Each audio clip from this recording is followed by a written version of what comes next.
Hello there everybody, Sam Strains here and welcome back to the Railway. This week something major happened in the world of TT. Hornby released their first TT tank engine and I've got it and I'm going to review it.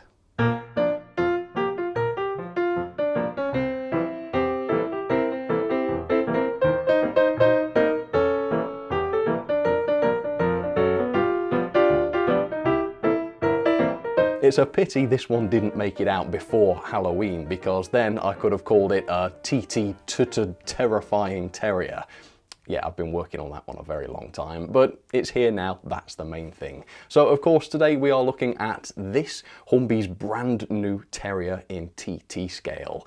And this should not have been Hornby's first TT tank engine. If we go on the order they were announced, the J50 has been announced way longer than the Terrier.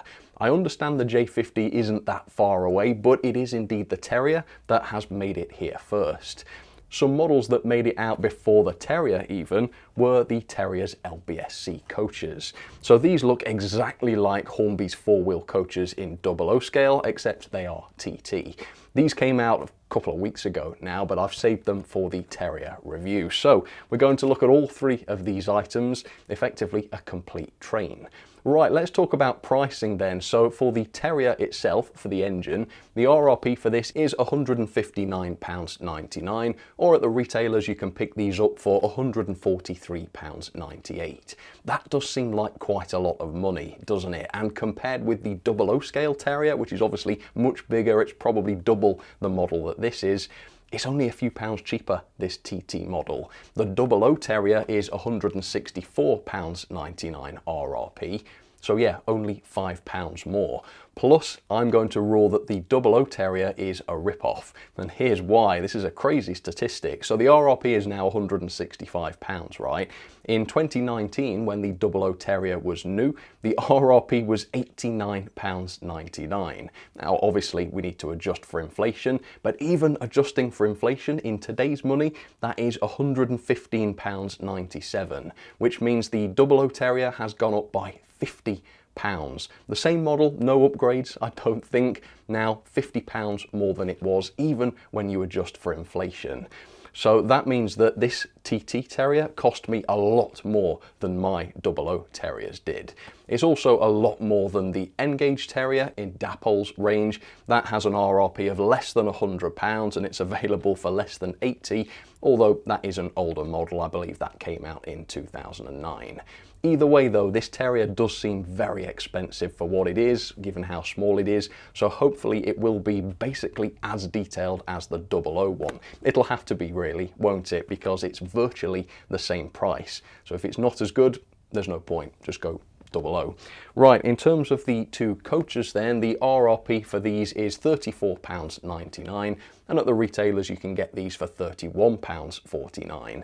And it's the same thing again really. Back when the 00 version of these coaches came out, I paid £27 for them. So again, the much larger 00 version cost me at least much less. So high expectations for all of this stuff. What I can say though is that Hornby have always done a great job with their TT range, so hopefully the same will be true of these, but let's find out. And if you are interested in any of these models, I will include affiliate links down in the description so you can pick these up for the best price I was able to find. Anyway, I think we shall start with the Loco, and I am quite surprised at how tiny this is. Obviously the Terrier is quite a small tank engine as far as tank engines go, so it was a pretty brave move I think for Hornby to start with this as their first tank engine. Anyway, let me show you the end of the box. So the product code for this is TT3039M. It is the LBSCR Terrier Brighton in the LBSC Improved Engine Green, by the way. It's number 40 and it is DCC ready with a 6-pin socket. So obviously because of the tiny size of this, presumably the Next 18 socket was too large for this, and it is hard to imagine an Next 18 sort of HM7000 decoder fitting in there, so yeah, that makes sense. Right, I've not had this box open yet, needless to say, so let's do so now and let's see what we get. So there it is. I just love these TT boxers. They're just a miniature version of the 00 boxers. Models of models, if you will. Anyway, very, very tightly folded instructions. So let's take a look and get our first taste of this Loco. I've got no idea what's involved. So Terrier class, etc., etc. Here we have a look at the chassis. So basic lubrication points, you just need to oil the crank pins and the gears. Accessories, so we do have some vacuum pipes to fit on the front and the back. Body removal, it looks like this is nice and easy. 3 screws, the body comes off, and there you have the chassis. It's mostly motor, isn't it? But there's the 6-pin socket as well. Little bit tricky to tell what sort of motor is in here, but I believe it will be a coreless motor. And that would be the best option, I think, anyway. And then on the back, nothing much there. With that then, let's take a look at the engine. And the packaging feels relatively heavy, actually. So, are you ready? Let's take our first look at the finish. The stakes are pretty high because the 00 Terrier by Hornby is pretty good. And yet this thing's virtually the same price. It's only a few pounds away. So yeah, the expectations are very high. Okay, first look at the finish. Let's peel back the wrapping. Gosh, it is so tiny. There you have it. Yeah, beautiful. So this Loco by Hornby in TT will be one of their most complex in terms of livery. There's a lot of different colours on this thing. So let's pull it out and see how well they did. Ooh. Yeah, it's decently heavy, this, you know, and there's a good reason for that. The body is made of metal. It seems to be the entire body. The running plate is, the tanks are, the boiler seems to be, the cab is, even the cab roof is. It's all metal. That is super, super good. So that was not the case with the 00 Terrier. So straight away, that is an improvement that this TT Terrier has made. And yeah, as a result, the weight is pretty good. Also, there is a lot of detail here. I think because this is so much smaller than the 001, the detail density looks greatly increased, which is a kind of roundabout way of saying it looks very detailed. But it does, yeah, there is a lot going on here. Like I say, clearly a lot of decoration, a lot of lining, a lot of colours, and at a cursory glance, it seems to have been done absolutely beautifully, although I will show you much more on this later on. She does, of course, need some coaches, though, so let's pull these in. So, like I say, you're looking at over £60 worth of coaches here, and the 001s are very, very basic. These, I'm hoping then, a bit like the Terrier really, will be an improvement if they are going to be worth that money. So we'll start with this one then. This is the brake. Well, let me show you the end of the box. It's on this side. So the product code for this one is TT4057. It's the LBS-CR 4-wheel coach, 3rd class brake number 941. So this really is like the 001 I've got. I think it's got those, well, that same window design on the end with the back-facing windows, which is pretty awesome. Always been a big fan of that. Right, so yeah, this looks like an absolute copy of the 001. So we've got a few buffer beam details and the footboards, which you can fit if you want. Again, just like with the 00 model. Let's pull this out then.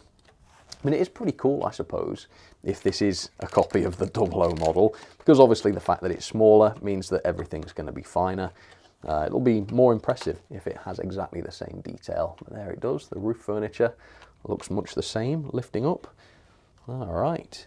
So there you have it. Yes, it does look excellent. Again, the decoration is all the more impressive, I think, given the smaller size of this. So yeah, this is expensive, but it's nicely done, it has to be said.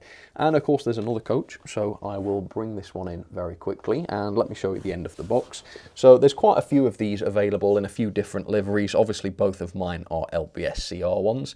So this one's TT4055. It's the LBS-CR 4-wheel coach. This is a 1st class one and it's number 474. Right, so let's pop this one out then. Here it goes. I imagine this is going to be rather similar. Yep, same accessories, more or less anyway. Vacuum pipes for the buffer beams and footboards, which you can fit. And the coach itself, let's have a look. Quite nice that these have actually come out at the same time as the Terrier, so you can actually create proper trains for the Terrier. But yeah, that looks beautiful. It does seem quite simple, a bit like the 00 version, really. But you can't argue with the way it looks, and I think the way it's painted is fantastic. Again, these models are the most complex Hornby have pulled off to date, I think, in TT, at least in terms of decoration. Anyway, let's pull the Terrier in. Let's have a much closer look at these models then. I'll show you exactly what detail these have and maybe what they don't have as well. But before that, let's have a bit of background on the Terriers in real life. Also known as the LBNSCR Class A1, the Terriers were a class of small passenger locomotives first introduced in 1872 to the design of William Stroudley.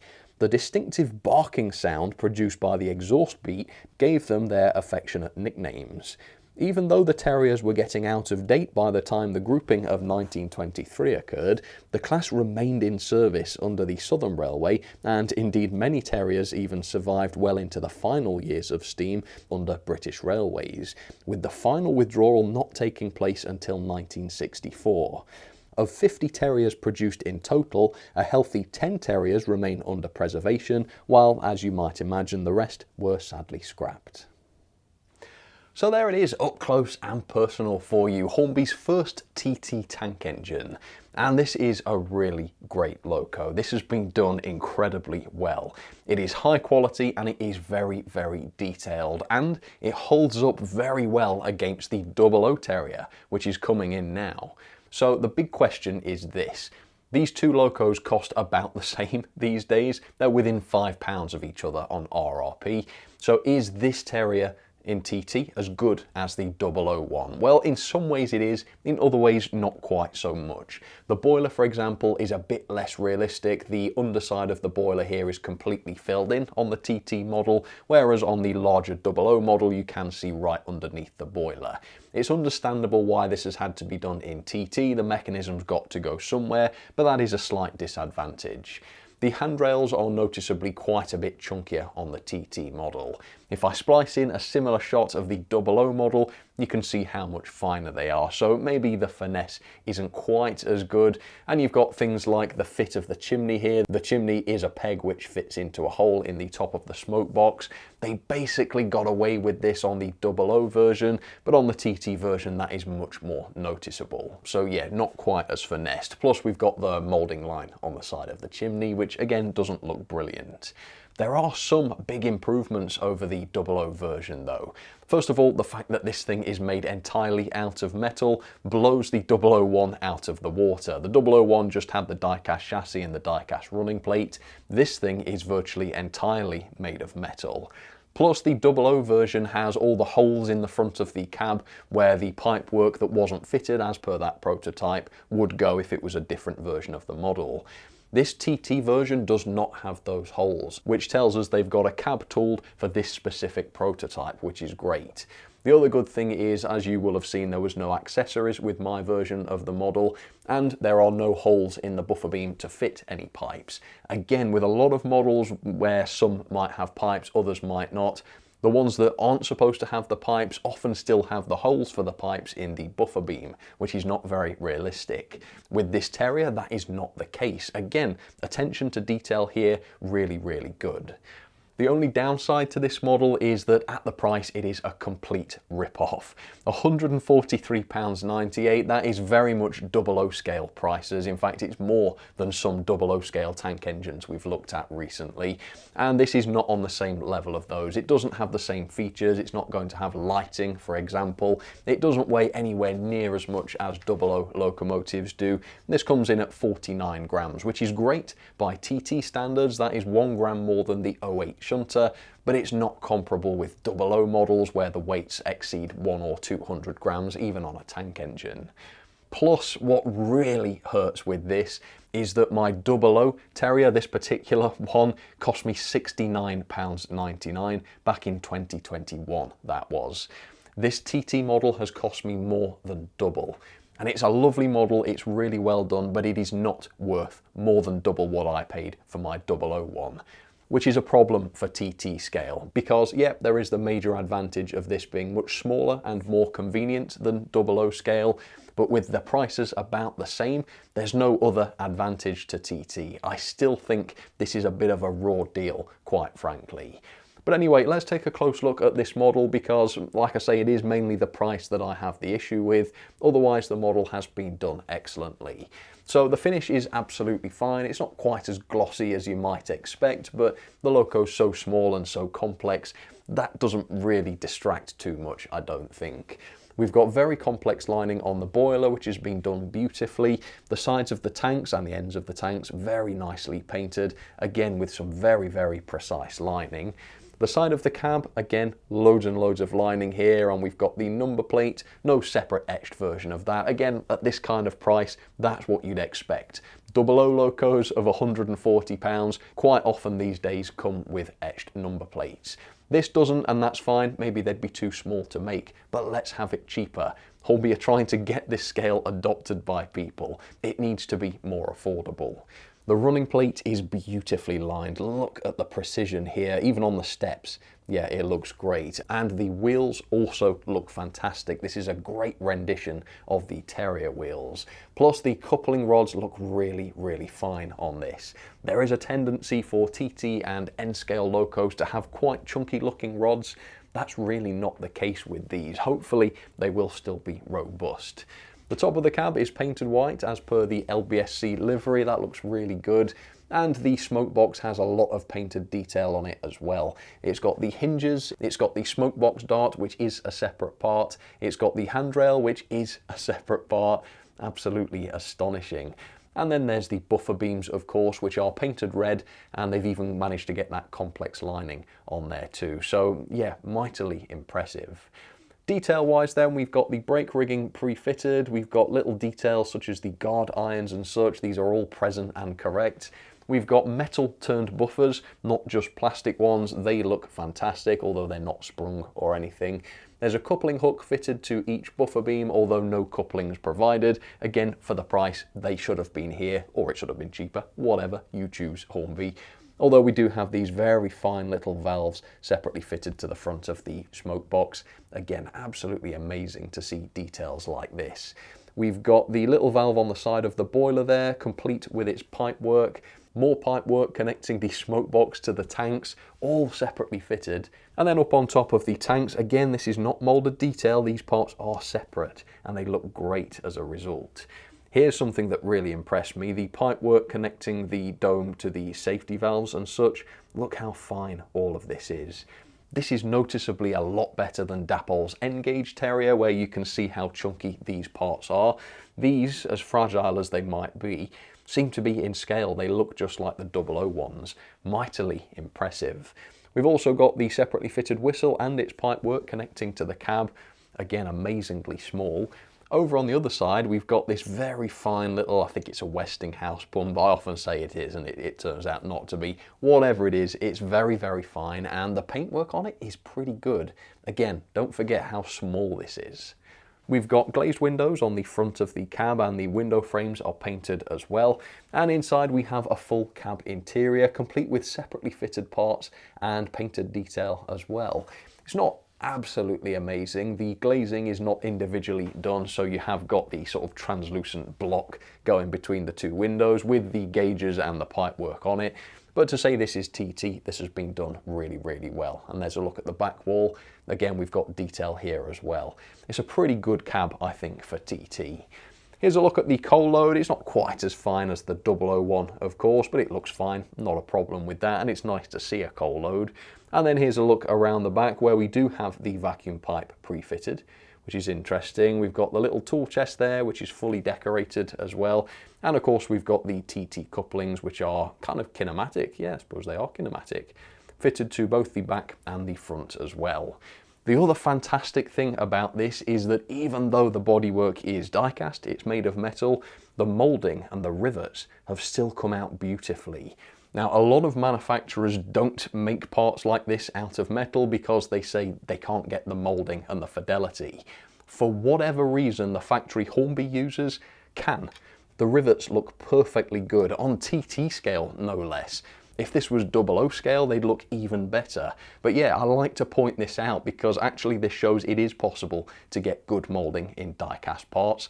I guess you just need the right factory to do it, but whatever, Hornby have pulled this off beautifully. So I suppose I should ask the question, as I sometimes do, did this model need to be made of metal? I think in this case, yes. Obviously it's a small engine. If the body had just been made of plastic, it wouldn't have been heavy enough. I think the weight is only anything close to decent because of the die-cast body. Plus, because the moulding quality is so good, I'm not seeing any disadvantages to the die casting either. Yeah, a very good decision, I think. So yeah, it's a great model, very overpriced I think. It must be the continued nicheness of the TT scale that is responsible for these prices.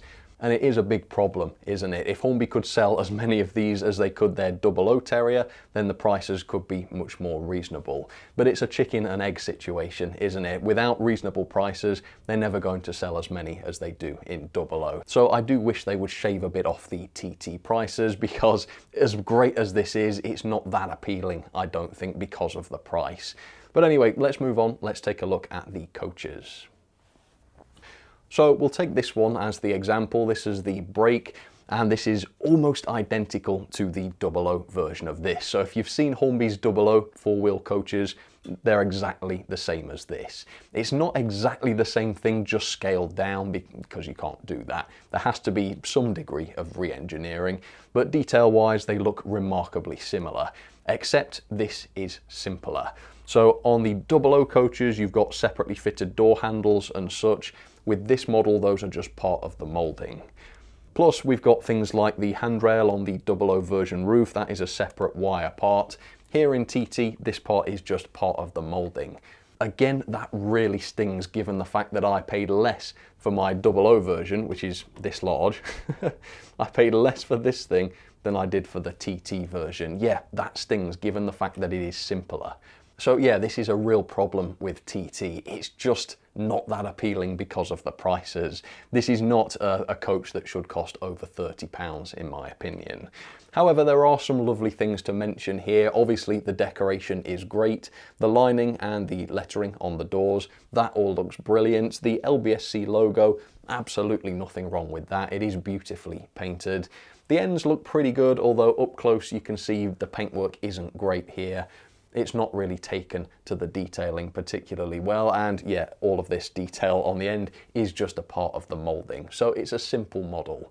It's got a few nice aspects though. I mean, it's got the turned metal buffers, that's nice to see. The wheels and the axle boxes look great, and they've got the pre-fitted brakes on there as well. We've got separately fitted roof furniture, so yeah, the lighting here, this is separately fitted. That's quite good to see. I'm pleased that's not just a part of the moulding. It stands out a bit better because of that. And of course we do have glazed windows behind which you can see an interior. So we've got seating here, and in fact I might have to pop the body off for this. You can see we've got the seating, there you go, that's a better look. And we've got the separately fitted brake wheel. Pity it's not fitted straight, but I suppose it's hard to see. So yeah, a beautiful coach. It looks the part, it's certainly got adequate detail. I just wish this hadn't cost me more than the 00 version, which is objectively more complex and obviously better because it's larger in scale, so it's got a bit more detail to it. If this was £20 instead of 30, I wouldn't have a problem, but at over £30, this is too much money. Anyway, let's get all this down onto the track and let's see how well all of this stuff works. So there she is, Brighton, down onto the track, and I don't think I've said enough about what a big deal this is for TT scale. Not only is it the first tank engine, but it's also the first pre-grouping locomotive that we've seen in TT. So it is a massive milestone, isn't it? And it just means that TT is growing that little bit extra. It's broadening the net that little bit more. But anyway, I've already filmed the initial performance test and I'll show you that in just a second. After I did that, I took this apart to look at the mechanism, and that's what I'll walk you through now. So the first thing I did was remove the base, and this is done by removing the 3 screws. With the screws out, it was a bit tricky to remove the base. It seemed to be a very tight fit. It seemed to be stuck in there quite well. And there's a lot of detail parts, such as the brake rigging, which I think is actually connected. And well, it kind of just broke away when I removed the base. But yeah, it's not that easy to get the base off, so do be very cautious. Once all the details out the way though, the base is fully removable, and you can see we've got wiper pickups here going to each wheel, so it is all-wheel pickup, and for serviceability, those pogo pins allowing you to disconnect the base, that is really, really good. We do have separate bearings on the driving axles. Again, that's pretty good to see on such a small engine, and it is driven by the rear axle. As you can see, there's gearing to it there. So to remove the body, I left out the front screw, which held the base keeper plate, and I undid the 2 rear screws. And again, it was a little bit hard to get the body off. Ideally, with all the screws out, it should just slide out. I actually had to use quite a bit of force to get it off. But anyway, once the body was off, I was able to see the pretty basic chassis. It is very basic, this. So we've got a cordless motor, a good quality one, judging by the way it runs, but it doesn't have a flywheel. Now, in some ways that's understandable, it's a small engine, but in other ways we've got N-scale locos such as the Bachmann Thomas and Friends range, which do have flywheels. Why this couldn't have one, I don't know, because it wasn't the smoothest when I first tested it. We've also got the 6-pin DCC socket here just above the motor, so if you were to fit a decoder, it would sit over the motor. Although I can't see any pre-fitted speaker here, and I can't see a place where you could put one besides maybe inside the cab. So it doesn't look as though this Loco is sound ready. There's also no lights or anything like that. Again, maybe it's unreasonable to expect lights, but it's worth saying nothing like that here. And then the gauge came in at 10.1 to 10.2 millimeters back to back, so that's about right, isn't it? It's about similar to what we've seen. So yeah, it's not the greatest mechanism in the world. It's missing quite a few things. It would be really awesome if this had lights or a speaker or a flywheel. You know, quite a few things that this could have had but didn't, and these are things that we're starting to see in N-scale now. So with the larger TT scale, you'd think it would be possible to at least have some of those features. But anyway, performance-wise, let me jump back in time and I'll show you how this ran. Okay, moment of truth then. Does this thing work? Well, let's see. Turning up for the very first time. Here goes.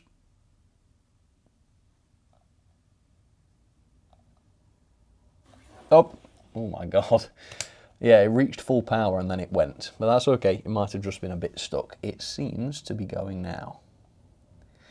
And that's not bad, is it? That is not bad. Yeah, it seems reasonably smooth.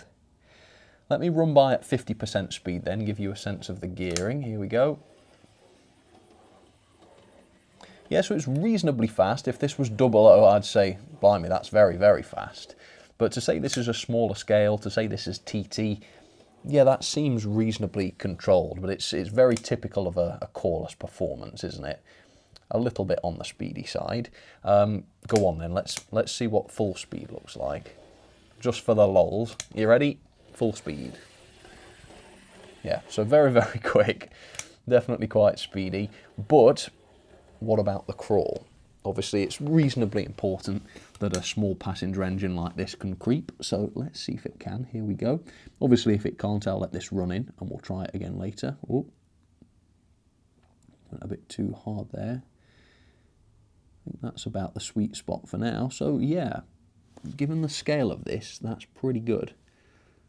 Seems to be struggling to maintain that at the moment. And I have just cleaned the track, so it's got the best possible chance. Yeah, so it's just struggling a bit there. Let's speed up a little bit more. There we are. So yeah, at the moment, not ever so smooth. I'm not touching the controller now. There's my fingers. Yeah, it seems to be struggling a little bit. What about in reverse?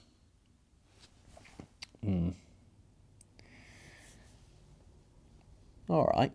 So it's okay for a first run, but at the moment, not the best I've seen.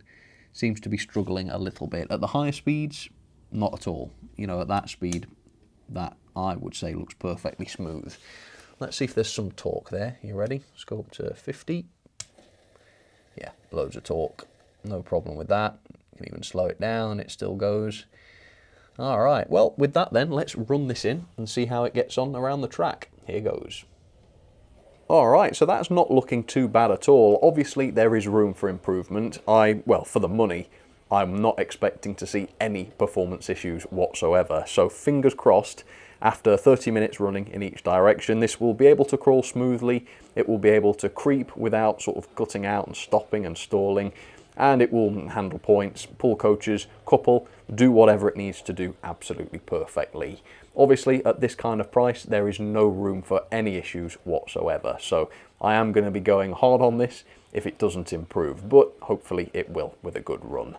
So I'll be back very, very shortly. Obviously, I'll get the coaches out very shortly, and we'll see what this looks like as part of a train. All right, folks, don't go anywhere. I'll be right back. Okay folks, we are back, and that was very interesting.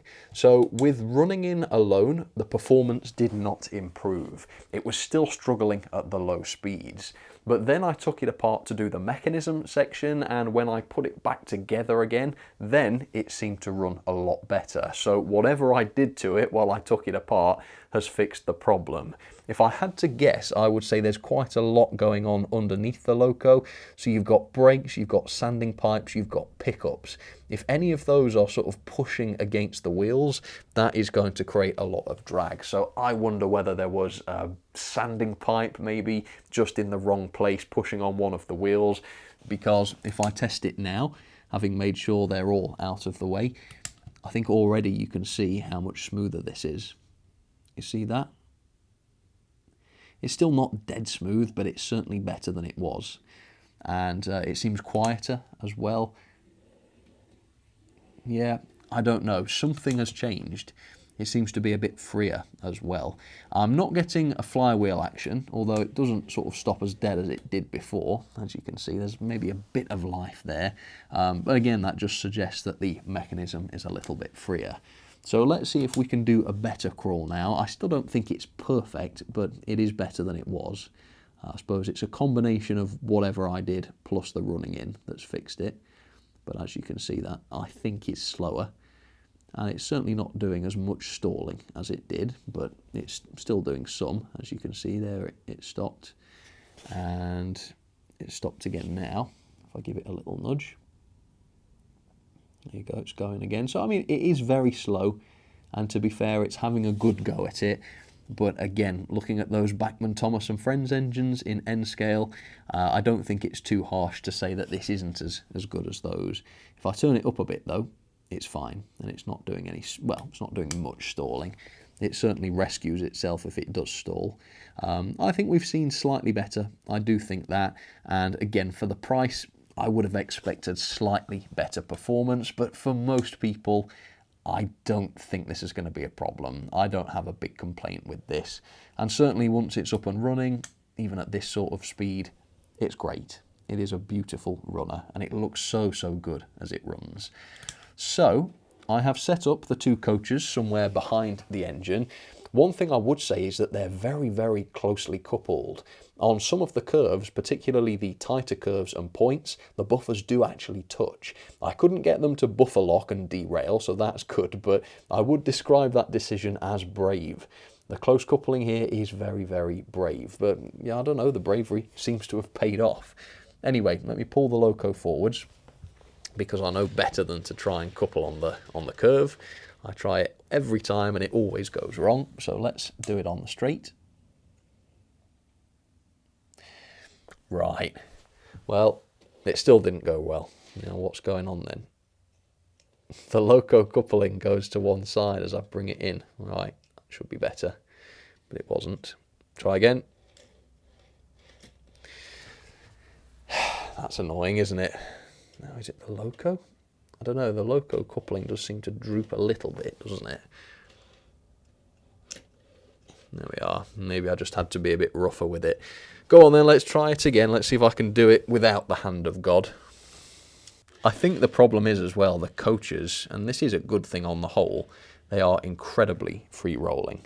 Like, seriously. I thought we had it then. But yeah, so rather than coupling, they do just get pushed away. It's good for long trains, and it means the Terrier will be able to haul lots of them, but it's not great for coupling. Yeah, that didn't work very well.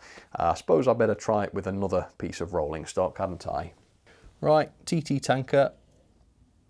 Yeah, so it's the Loco then, isn't it? It just seems to want to miss it.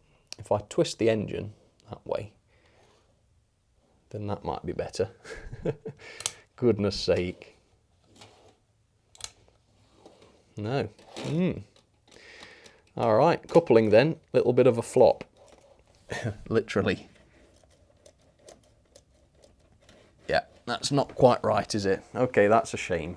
So I'll have to couple manually, but that's okay. Well, it's not really okay. Again, this is so expensive, I would expect things to be perfect. Tell you what I could do. I could flip it round and try the front coupling. Sorry, this is going to take the rest of your lives to watch this, but it's worth finding out exactly what's going on. Yeah, there we are. No problem with the front coupling. So yeah, either the back one is faulty or it's a dodgy design. I would guess it's probably just sort of faulty and wonky on this example. But anyway, I suppose I could run the review bunker first, but I won't do. I'll switch it back round because I think it's worth testing whether they stay coupled once they are engaged. So let's see. There we are. Yeah, it's not very good, that. But anyway, let me zoom out a touch. We now have a complete train. And even at the retailers, this thing cost me £200, the whole lot, £200. It's an awful lot of money. It is a rip-off, I think. But I think this is the happiest I've ever been to be ripped off by some of Hornby's products because, you know, at least they are nice. It's not like they're overpriced and crap. They're just overpriced. So every cloud, I suppose. Anyway, enough waffling. Let's get this off a little bit slower than before at about 30 speed. I think that looks good. And on the inside line, I'm running the only other 060 available in TT, at least until the J50 drops. It is the 08 Shunter, which is of course a diesel. But you can see how much more slowly that runs. So yeah, maybe if the Terrier was geared down a little bit, perhaps then its low speed performance would be better. Alright, so there you have it, the complete Terrier train, and it is beautiful. It really, really is. The Terrier itself is definitely the star of the show. The coaches are a bit like the 00 coaches. They're perfectly lovely, but quite basic, particularly compared with the Loco. The Loco itself, though, absolutely fantastic, a lot better than I was expecting. I just can't believe this train cost over £200. It was £207 actually, and that's not including postage. Yet I'm actually quite angry that this cost as much as it did. The Loco is one thing, but those coaches, way too expensive given how basic they are. So yeah, it is a real shame about the price. Not worth the money, I don't think. But once the money's been spent, once the Loco's on the layout, are they enjoyable models? Yes. They are, they really are. They work properly, well, for the most part, except those shambolic couplings. They run smoothly, they stay coupled once coupled, and they look great while they're doing it. So overall, very, very pleased with this, but it's not for those on a budget, which is a shame, because TT, I think, needs to appeal to everybody. Let's have some ratings then for the Hornby TT Terrier. And the model itself has really impressed me. Level of detail I've given 4-star. There is quite a lot of detail here. In fact, part for part, there's not much difference at all between this and the 00 scale version. It's fantastically painted, it's got a beautiful cab, it's got tiny little details such as pipework and valves and all of that stuff. It's very, very impressive. It doesn't get 5-star for me because the handrails are noticeably quite chunky. In fact, they look chunkier than they do on Dapol's N-scale version, according to the photos. The boiler isn't quite as realistic as on the 00 scale version. The chimney isn't the best. The fit to the boiler's not great. It's got moulding lines on it. It doesn't come with couplings for the coupling hooks. Obviously, it's not got any lighting or anything inside the cab. No etched number plates or anything like that.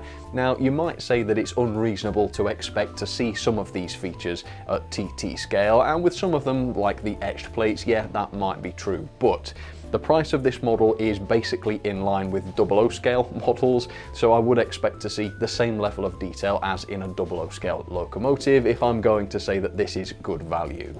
And we've got things like lighting and couplings, which I've seen even down at N scale, so I don't really see why things like that couldn't have been included on a larger model in TT of this sort of price. Performance then, I've given 3.5 star. Generally speaking, the performance is pretty good. It's smooth, it's relatively well geared, I think. Maybe it's a little bit quick, but on the whole, not too bad. It's just right down at the very slow speeds, it's not the most reliable. It does tend to stall, it's not that smooth. At all other speeds it is, but not so much at the crawl. The other big problem was the coupling, the rear coupling to be specific. Looking at the footage, it's clear that it does kind of point upwards, and that's the reason it doesn't engage properly. I've tried to adjust it, it just wants to stick up like that. It's not quite right. The front coupling, absolutely fine. So this may be a fault. I don't know whether this is by design or whether it's just a one-off, but check your Terriers. If there's any coupling issues, you are entitled to send it back for a replacement. The pulling power was not too bad. It's about the same as the 08 shunter, which is not bad going really, given how much less chunky this is than the 08 shunter, but that's still only about 7 full-size coaches on straight and level track. Obviously with the smaller 4-wheel coaches, it's going to be more than that. I think it is pretty much adequate. The mechanism is great as well. It's a little bit fiddly to access this one. You've got a little bit of brake rigging in the way and it wasn't that seamless to remove the body, but on the whole, with a bit of effort, it is serviceable. It's got proper bearings on the driving axles, the base keeper is fully removable, and it's got a good quality cordless motor on the inside. I don't give this 5 star, again because of the slight serviceability issues and the fact that there is no flywheel. Again, if Bachmann's N-Gauge Thomas models can have small flywheels, this larger TT model ought to be able to have such a thing as well. The quality though, I am not going to fault. This is a tremendously high quality model. The way that it's built is absolutely fantastic. No details broken off, no details missing.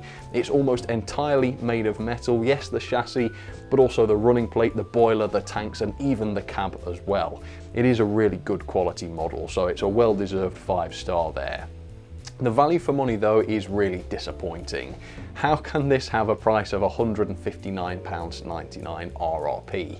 That is £10 away from a 00 scale Acura scale diesel, which has so much more complexity, so many more components, so many more features, you name it. This is not in the same league. How can it be priced just £10 down from that? £143.98 is the retailer price, but that's still what you would pay for an ultra high spec 00 scale tank engine.